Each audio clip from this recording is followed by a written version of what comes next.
cada vez que hay un conflicto, ¿verdad? Estamos viviendo varios, Ucrania, Tierra Santa, Gaza, Israel, bueno, pues se despiertan o emergen las fake news, la desinformación, y queremos poner encima de la mesa este asunto, ¿no? ¿Tienen o por qué cada vez que hay un conflicto emergen las fake news, la desinformación? ¿A quién tenemos que creer? ¿A quién no? ¿Qué podemos hacer? María José. Bueno, yo creo que las fake news siempre han existido más allá de los conflictos, es decir, no solo hay fake news cuando hay un conflicto. De hecho, muchos conflictos son generados en cierto modo por una falta de información, por una falta de claridad de la información. Pero sí es verdad que los intereses creados, y más ahora mismo con la multiplicidad de emisores que tenemos en el mundo, ¿no? Porque al final, hasta hace unos años, podríamos decir que la capacidad de ser escuchado por cientos o miles de personas era limitada.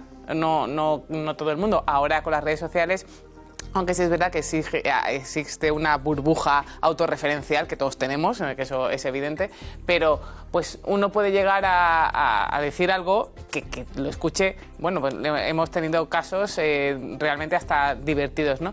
Pero sí que es cierto que en el caso de los conflictos, bueno, pues es una manera también que siempre se ha usado, desgraciadamente quizá, ¿no?, en el mundo del periodismo para contrastar y para evaluar intereses.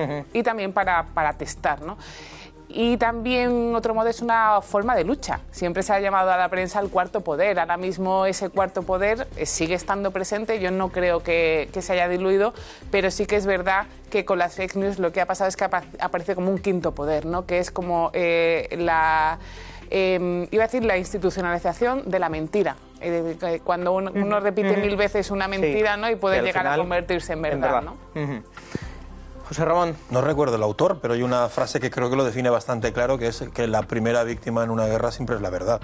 Entonces yo creo que esta es una realidad que ha ocurrido siempre, y que sobre todo ya cuando los medios de comunicación son más masivos, y hay que recordar ya la Primera Guerra Mundial, pues la propaganda se convierte en un arma más, y en un arma importante de guerra, tanto hacia los que no están participando en el conflicto para llevarles hacia una u otra de las partes, como para los que están dentro del conflicto y todavía de alguna manera odiar más al oponente, ¿no? Y esto lo estamos viendo en esta guerra. Yo creo que me parece triste que los propios periodistas caigan en estas cuestiones, porque yo creo que este fenómeno de las fake news, que ha existido siempre, ¿no? Es decir, si nos vamos a la antigua Roma, ¿no? Probablemente ya pensaríamos, todos creemos que Nerón quemó Roma y tocaba el arpa mientras tanto, y probablemente es una de las fake news más antiguas. En estos momentos nos tiene que servir para que recuperemos la esencia del periodista que de verdad está en el lugar y es el que está contando lo que ocurre, y no dejarnos llevar, pues como ha ocurrido en este caso, ¿no?, por el tuit que sube quien sea, ¿no? Que es decir, que hemos visto falsos muertos, ¿no?, que en un momento determinado van con la camilla, pero le abren la mano y miran el móvil, o niños que parecían muertos y eran muñecos. Es decir, esto lo está utilizando una parte o las dos, y lo que no hay que hacer es caer en eso, es recuperar que realmente el periodista sea el que esté ahí. Yo creo que también me parece terrible es cuando han sido los propios periodistas los que han caído también en ese tipo de noticias falsas. Si no me falla la memoria, el Papa Francisco abordaba precisamente esto y pedía que los periodistas estuviesen sobre el terreno para dar esta informaciones contrastadas en algunos de los mensajes para la jornada de comunicaciones sociales. Ahora está hablando de la inteligencia artificial, que es el tema que preocupa mucho también al Vaticano, pero me parece que hace 2 años o así, precisamente el Papa hablaba de esto, ¿no? Sí, un poco de ser testigos de la verdad, ¿no? Y contadores de la verdad. ¿Qué ocurre también? Que también lo vemos, ¿no?, que ahora mismo hay una polarización incluso también dentro de los propios medios, que a veces ha hecho que los periodistas sean parte interesada, desgraciadamente, ¿no?, en los conflictos. Y a mí me hace mucha gracia, ¿no?, cuando estudiábamos en la carrera decíamos que el periodista tiene que contar con objetividad, pero la objetividad existe, no era la gran pregunta, existe la objetividad. Evidentemente uno lee un periódico no para informarse, sino para reafirmarse en su opinión de algo que pasa, ¿no? O sea, porque yo leo uno u otro. Pero yo creo que es importante que el periodista esté en el lugar. ¿no? En el que ocurren las cosas, que es algo que hemos perdido. Quiero decir que... Efectivamente, eso ahí va un poco, es mucho más barato escribir la crónica desde Internet, o sea, ver dos vídeos y decirlo, ¿no? Parece que nos ha sustituido, ¿no?, el tuit del que está sobre el terreno a esa posibilidad de estar en el lugar. Pero bueno, ahí recordamos un caso que pasó como muy rápido, pero que fue una noche bastante dramática, casi al principio, ¿no? Aquella famosa bombardeo israelí a un hospital en el que habían muerto más de 500 personas y no sé cuántos niños, que al final ni fue bombardeo, ni fue israelí, ni fue un hospital, ni murieron 500, ¿no? Pero durante un tiempo estuvo alimentando esa información, ¿no? Bueno, y eso continúa, y además el problema que ocurre es que actualmente no hay un respeto a la verdad que te lleve a confirmar o desmentir una cosa que tú has publicado y que no es cierta, ¿no? O sea, y eso lo estamos, con este caso justo, si ahora mismo buscamos en la hemeroteca, continúa siendo, y hay gente que continúa tomándolo como verdad, ¿no? Igual claro, es que al igual que se propagan muy rápido las noticias, estas informaciones, luego el trabajo de desmentirlo y de decir no, señores, no es verdad, esto ya va un poquito más lento, ¿no? Vamos a preguntarle sobre todo esto a José María Gil Garre, que es director del Departamento de Estudios sobre Seguridad Universae. José María, ¿qué tal? Buenas tardes. Hola, muy buenas tardes, ¿qué tal? Bueno, claro, hablábamos de redes sociales. Imagino que con la irrupción hace ya años de las redes sociales esto también ha hecho así. ¿Explotó? Sí, en realidad hablamos de fake news. Rápidamente nos entregamos a la perversión del lenguaje. La fake news parece menos de lo que significa menos de lo que realmente significa en español. Una noticia falsa. Noticia falsa es un oxímoron. Si es noticia, no puede ser falsa, ¿no? La verdad es que hemos llegado a un momento en el que la desinformación ha sustituido a lo que eran las guerras psicológicas dentro de los conflictos. Yo, como periodista y como analista de seguridad internacional, que me estoy ocupando mucho de este tema, a veces cuesta discernir entre lo que te está llegando como información o lo que es una auténtica desinformación. Por ejemplo, estabais comentando un caso que es verdaderamente palmario. A mí la misma noche en el que se estaba produciendo el ataque sobre ese supuesto ataque sobre ese hospital, yo decía que hasta que no se hiciera de día pudiéramos ver las imágenes de satélite, pudiéramos comprobar la superficie, pudiéramos ver al menos el cráter del misil, del supuesto misil, cuando al día siguiente, cuando se hizo de día, vimos, y basta ver, hacer una medición con el satélite, ver la superficie de donde había caído el supuesto misil, vimos que no había ninguna deformación, ni siquiera en los vehículos que ardieron, vimos que era propiamente un cohete del propio Hamas que habría caído allí, que apenas quemó los vehículos, y desde luego que en esa superficie de aparcamiento no cabían las 2.000 personas que decían que había, con 500 muertos. Quiero decir que aquello fue un acto de desinformación que, como bien señalaba la compañera, aún se mantiene. Si vamos a Internet, donde se mantiene todo eternamente, pues vemos que sigue la noticia como si hubiera sido verdad.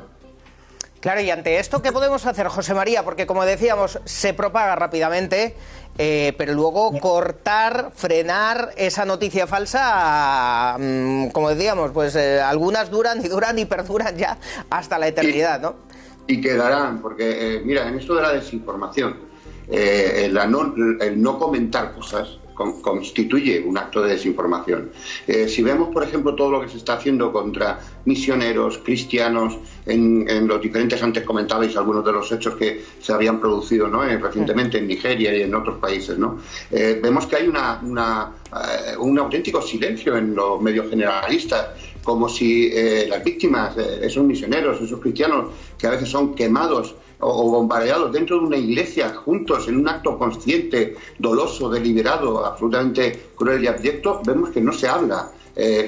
Tenemos un sitio aquí, ¿no?, en Iglesia, lógicamente porque es un espacio de información religiosa, pero el hecho de que no se hable también es un acto de desinformación. Por lo tanto, debemos estar sobre el terreno, como decía el compañero, pero es verdad que cada vez más los medios generalistas no mandan gente sobre el terreno, cada vez más es difícil introducirse dentro de las zonas de conflicto, es muy peligroso. Se ha convertido en verdaderamente en una misión imposible a veces en escenarios tan delimitados como Gaza, por ejemplo. En este sentido, hemos de saber que enfrentamos una sociedad muy compleja en materia de comunicación. Es más necesario que nunca el periodismo, pero también es verdad que el periodismo está viviendo los peores tiempos seguramente de su época. Yo soy un periodista de los años 80 que disfruté de una época verdaderamente maravillosa del periodismo, muy dura también, muy complicada, pero también muy interesante, muy apasionante. esperemos que eso se pueda recuperar, ¿verdad? María José. Sí, yo quería preguntar, porque has apuntado a esa dificultad que tenemos los propios profesionales muchas veces para emitir o para discernir las informaciones, para no caer también cuando uno llega a territorio que le esperen como las diversas partes, ¿no? Y le cuenten su parte, ¿no? Porque también hemos visto, ¿no? Diversas, iba a decir excursiones, suena fatal, ¿no? Pero que te llevan, excursiones que te llevan a un sitio a donde ha caído una bomba que no sabes cuándo cayó, que pudo caer en el año 2016 o en 1945 y esto está, entonces... Pero realmente ese compromiso con la verdad, ¿cómo lo podemos mantener con esas dificultades? No sé si realmente hay una percepción dentro de la propia profesión de que dentro de nuestra profesión también tenemos un compromiso con los lectores, con la audiencia, ¿no? con las personas que no pueden estar. Debemos mantener ese compromiso siempre, si no, pues debemos dejar el oficio, ¿no? Este oficio tan maravilloso que es contar la verdad. Citabais antes al Papa Francisco, y es verdad que hizo un llamamiento muy claro, ¿no?, al compromiso con la verdad. Yo creo que es el momento en el que los periodistas deben recurrir a las nuevas tecnologías. Cuando yo decía antes que a mí cuando me pedían opinión y me abstenía de dar una opinión esa misma noche, es porque al día siguiente recurrí. Es verdad que ya como analista de seguridad, yo hace años que no ejerzo el periodismo de forma activa, estoy más metido en estas cuestiones de análisis. Es verdad que recurrimos a tecnologías que están accesibles también a los periodistas y que deben conocer. Por lo tanto, yo recomendaría, por ejemplo, a los nuevos periodistas españoles que acudan, por ejemplo, a los cursos que se imparten incluso por parte del Ministerio de Defensa, que no solamente se ocupan de informar o formar a los periodistas sobre las medidas de autoprotección en zonas de conflicto, sino que también esa formación que da, por ejemplo, los propios militares a los periodistas españoles les ayudan a caminar dentro de ese conflicto, también sabiendo curar los contenidos. Mirad, yo conozco a algún periodista veteranísimo, honesto, de muchos años de conflictos, que incluso llegó a difundir una foto de un acto de guerra de este conflicto, y era una foto de inteligencia artificial. Luego pidió disculpas, lógicamente, pero a veces podemos, también dejándonos llevar por nuestro sesgo, por nuestra compasión respecto de un actor, etcétera, puede ser que nos dejemos llevar, y en ese sentido debemos ser claros. La guerra tiene un componente de guerra psicológica o de guerra de influencia, que es como se llama ahora esa guerra psicológica, muy importante. Tan solo una cosa, las cifras, por ejemplo, cuando se hablan de 25.000 muertos, desde luego hay mucha población civil que seguramente, sin lugar a dudas, ha sufrido los daños de la guerra. Son los daños de la guerra, que la guerra es la expresión máxima de la crueldad y el sinsentido de la deshumanización. Pero claro, cuando el propio Israel dice que ha acabado con 10.000 milicianos de Hamás, recordemos que las cifras de milicianos activos de Hamás dentro de Gaza antes del 7 de octubre eran de entre 30 y 40.000, con lo cual estamos hablando de unas cifras que hasta que no se haga porosa la zona al conocimiento inmediato de los periodistas y de ni siquiera las Naciones Unidas está dando una cifra cierta, hasta que no podamos contrastar esos datos, verdaderamente son datos que son de parte, ¿no? Y en ese sentido pues, tenemos que ser prudentes. José María, acabas de mencionarlo, ¿la inteligencia artificial va a cambiar las cosas? ¿Va a ir a peor? ¿Cuál es el pronóstico? Pues yo le digo a mis alumnos en la universidad o en formación profesional, les digo que no utilicen la inteligencia artificial para hacer un trabajillo fácil, sino que la utilicen honestamente, ¿no? Pero yo me temo que la inteligencia artificial va a ser usada por aquellos que pretenden la desinformación. No es solo fake news, es una sucesión de acciones más o menos complejas para instalar un estado de opinión contrario a favor de un determinado interés. Y yo creo que eso, la inteligencia artificial, va a ser una gran aliada para hacer el mal, pero también podemos utilizarla para hacer el bien. Y en ese sentido, en fin, a todos los que estamos aquí nos une una fe que está protagonizada por la mejor noticia del mundo. Debemos ser capaces de transmitir verdaderamente una buena información. Y a veces que mal lo hacemos, José María, gracias. Un abrazo. Pues tenemos la mejor noticia del mundo, no tenemos derecho a no contarla bien.